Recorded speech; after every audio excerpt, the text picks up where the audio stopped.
What a good evening. Good evening. I'm settled down for the evening. I couldn't be bothered cooking. I've, I've been kind of picking all day, so I just had a very light something to eat, and now I'm having a hot drink. And I'm watching Disney classics. I'm watching Sleeping Beauty, Cinderella, Alice in Wonderland, and Snow White. All free on YouTube.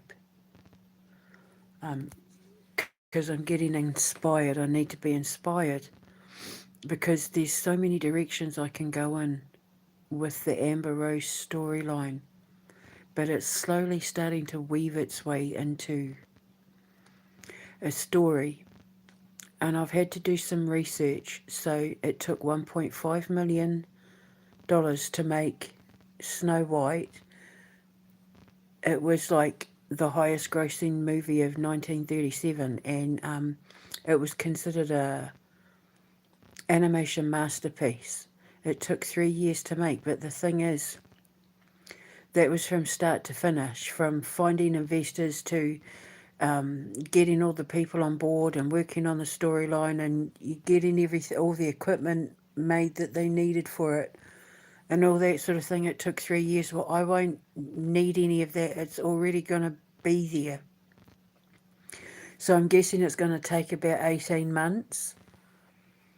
And I need to write about an hour 10's worth of storyline.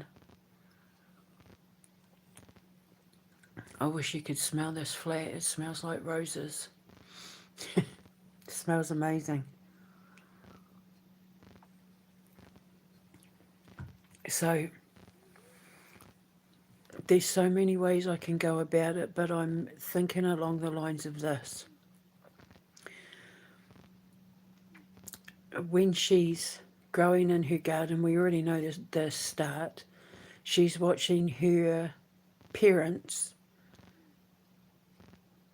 in their love relationship. I was doing the dishes, and I was just seeing this scene in my head where, when she's her little rosebud in the garden, blooming and being protected in the garden, with everything in the garden, taking care of her and teaching her as she's, going from a seedling to a rose.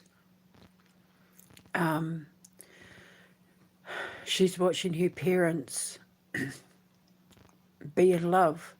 I could see this scene where they're in the garden, her parents are in the garden, and it's summertime, and they're dancing in the backyard where the garden is, like they're dancing on the grass, like in the grassy courtyard in the garden bit, because the garden is their favourite place to be when they're not being king and queen. And she's watching her papa romance her mama, and just thinking that love is all dreamy.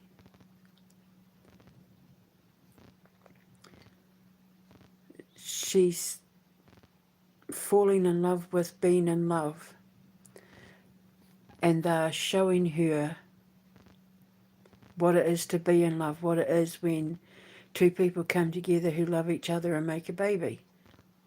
That love that, mum and a dad have when they're preparing to bring a child into the world, and watching them romance each other, and the way he treats her. And, when I grow up, I'm going to marry a man just like my papa, sort of thing, because girls do. Girls look for men like their fathers. What babies experience in the womb of their mothers, they look for when they get out, which is why I've always been drawn to emotionally distant men who are never around.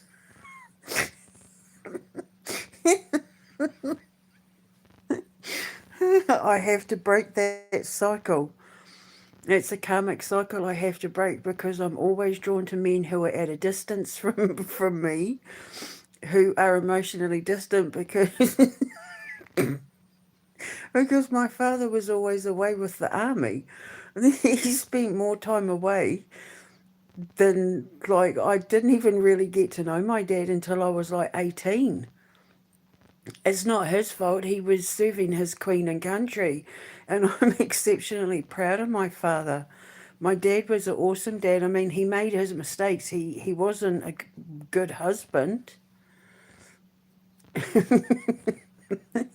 but I have to break that cycle of being with men who are at a distance and emotionally, like, unavailable. Because children, babies, go looking for what they have in the womb. So in this movie, she's going to watch her parents being in love with each other, and then obviously, like, I just I know that in watching the documentary about Snow White, Walt Disney said, you know, there's a lot of laughter, but there also needs to be some shedding of tears. I don't. All the movies, it's either one parent gets killed, both parents get killed. You know, they're orphans. It's abuse. It's this, that, and the other. And I don't want that. I'm not the I'm not the Illuminati. Like, I don't want to torture children in my movies and that, like Disney do. So I'm not, even with the Luthor's Dragon, even though my parents aren't here in real life, like, they're not, I'm not killing them off. So um in the movie, I'm thinking, like, I've got to do it one of two ways. Her father's going to go off to war because he's a king. He's a general in Brehennus's army. You know, he's a general in his wife's army. Think of, you know, like Philip and Elizabeth. He was in the military. You know, I'm just having a sip.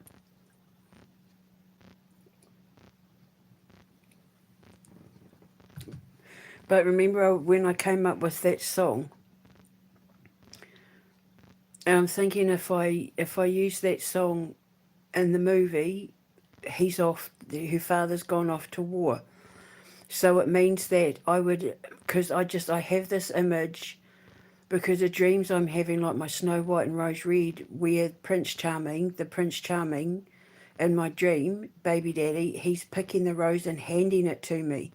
So in the movie, when she's ready to be born, because you remember back in the old days and that, husbands used to help deliver babies. They had, you know, a lot of the queens and that, they had like maidens and all that, but a lot of fathers were present in the delivery because, like, back in the days before doctors and hospitals and that,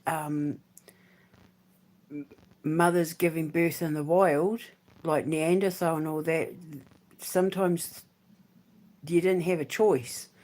But I like the idea of him being there and him picking the rose and handing it to her, and then, you know, Rose turning into the child. So think of the Cabbage Patch Kid. The baby comes out of the middle of the rose, and he he picks it, or they pick it together.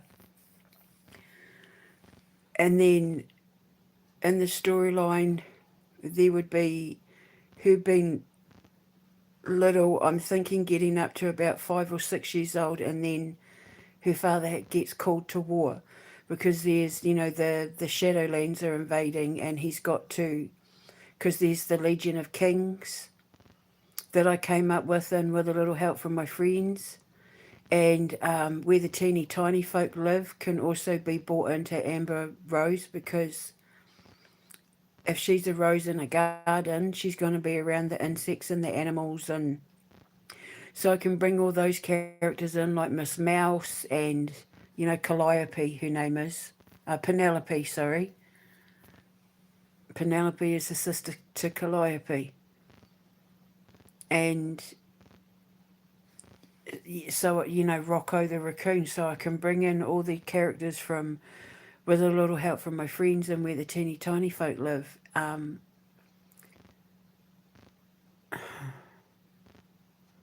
They're raising her until she's ready to be picked, and when she's picked, I'm thinking get her up to about somewhere between 4 and 6, and then her father has to go off to war.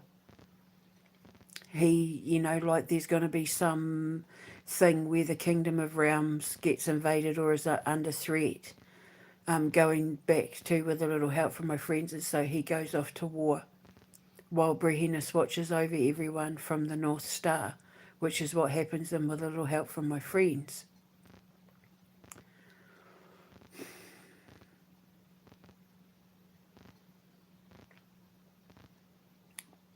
And I keep thinking, and with a little help from my friends, her general is the Wolf King. So what if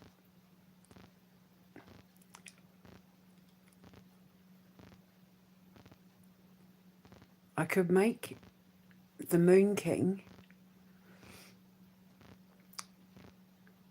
a wolf? Because her general, and with a little help from my friend, is a wolf. He's like her most trusted general, so I could make him a shapeshifter because she's a shapeshifter. She can go from like woman to dragon. So why can't he go from man to wolf? And, wolves rule the moon. It could be why he's the Moon King. Because his ancestors are, from a wolf tribe. So he could be a shapeshifter too.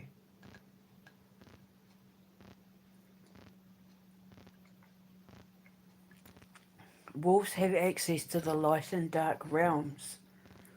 And with a little help from my friends, the Wolf King, her general, Luca, is able to go from... He's able to be around the Shadowlands without him being in trouble for it. It's not that he's a double agent. I mean, I don't know. There's so many ways I could write this story. But his name is Lucien Oberon, and Lucien is another name for Luca. Like it's all like Paula, Pauline, Paulette is all a derivative of Paul, and Lucien is a derivative of Luke, and Lucien, Luca, all of it. So I don't know, like there's so many ways I could go about it. So I'm doing research, and I know that he goes off to war, and she watches from like her crystal ball eye from the North Star, and she's able to see things coming and is able to help them. But I need a storyline around it. She's watching her parents fight this war,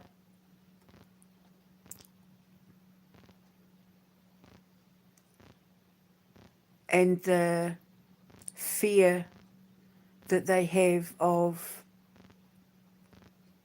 when's the war going to end? Is he going to come back in one piece? Like the love that she's going to watch her parents and the love that they have for each other,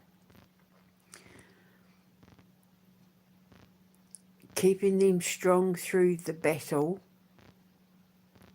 waiting to be reunited again, waiting for it to be over so that they can go back to dancing barefoot in the garden. But I need a story around it. It's basically going to be a story about how her parents teach her about true love and the battles that you face when you're up against opposition, and how true love conquers everything. It heals all wounds and it conquers everything. She's watching her mother be strong. She's watching her father be, doing his duty and all of that, to protect the Kingdom of Realms from the invaders, from, the Shadowlands, trying to sneak in. And the love that they have for each other. Like, think war stories, think love letters from World War Two. How, but magical, because her mother is the Grand Empress Fairy Godmother. She's the North Star Dragon. She's the Oracle. She can see everything. She helps. She does her part for the war effort, but she's got a child to raise. She's got an empire to run, so she can't be down there fighting in the trenches with him on this occasion. He has to go. She has to protect the children. And so they communicate with each other, and she's watching the way they communicate, but it's like, think World War II letters. When the wives are sending letters to the husband and they're reading them in the trenches, and it's filled with love and hope and, just come home. Yeah. Because it's teaching her about true love conquers everything, including fear, including war, including separation, including distance, that when you really love each other, you stick together and you help each other through it. But he's in a dangerous situation and she knows it. So, watching these Disney movies and that, where the main characters have to go through moments of fear and worry and stress, and that it can be all based on her father being sent off to fight this war in the Shadowlands, and watching how her mother copes with it, and how the love between the two of them keeps them strong. And then obviously he's going to come home from the war. I wrote this bit in with a little help from my friends, where all the animals, all the creatures, all the mythological creatures, all the insects, all the characters in the movie are watching them all return from home, with the sun going down behind them, and they're coming up over the hill, and all the animals whose loved ones went off to war, all the creatures, they come out, and they're watching everyone return over the horizon. But then there's bits where, like with Miss Spider, she's waiting for some of her kids to come home, and they're not one of the ones that come over the horizon, and realising that they didn't make it. That a bit Watership Downy, but not as dramatic and heartbreaking.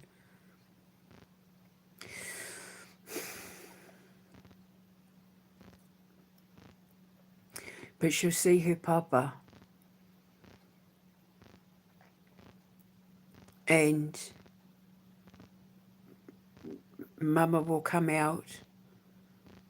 They'll maybe be in the garden or something, and she'll see her papa, and she'll go running to her daddy, and he'll drop his satchel or whatever, drop his bag, and she goes running to her daddy, and she's kissing him and hugging him, and then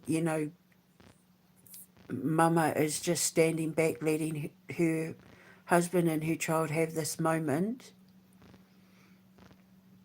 and then putting her down, and him going to his wife and all of that, and then they're dancing. The first thing he does once he gives her a big kiss and everything is they start dancing and laughing and all of that. So that's kind of like the skeleton of it. I just need to fill it in now. I've done the outline of the drawing, I just need to colour it in. It may be subject to change, but that's kind of what I've got so far. there's going to be comedy, though, like grasshoppers and that doing Morse code, and there'll be. I mean, Disney is going to be sweet and it's going to be light-hearted and that, but there's also, because I've just been watching that bit in Snow White where, when the huntsman takes her into the woods and he can't kill her and he tells her to run, and then she's running through the forest and the forest suddenly turns into like scary things and she falls to the ground and starts crying, and then she realizes it's just because she was afraid, and then all the animals come out and she's like, I'm sorry, I didn't mean to scare you and that was so rude of me and all of that, and then the animals take her to the dwarf's house. So Disney movies always have that bit that's a little bit terrifying, that's a little bit scary. So, yeah, so it's going to be, I kind of want to give it that World War II feeling.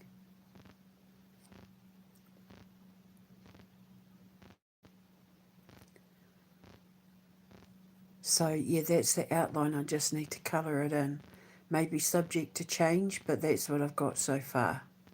So I'm going to spend the rest of the evening watching Snow White, Alice in Wonderland, Sleeping Beauty,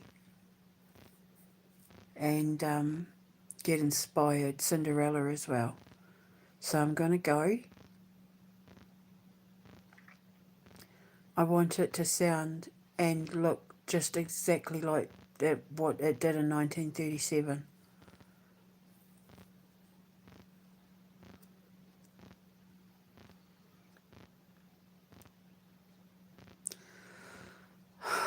So, yep, that's what I have so far. Research. I can, 1.5 million, I can totally fund that myself.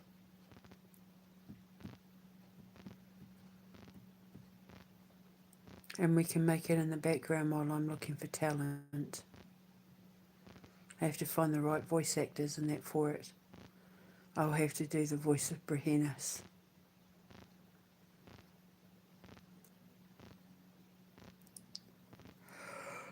I just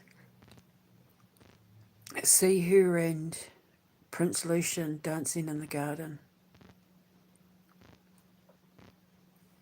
In her beautiful little dress. Her gown that's going to have like puffy sleeves and straight arms and kind of Mary Poppins, Victorian-esque, but yeah, just gorge. I can't wait. I can't wait to see little girls dressed up like Amber Rose, and you know how you see little girls dressed up like Belle and Cinderella and all that, how you get like the Halloween costumes and that. I live for the day to see kids dressed up like my characters. Anyway, I'm going to go. Got research to do, so I'll speak to you later. Ka kite anō. When you wish upon a star.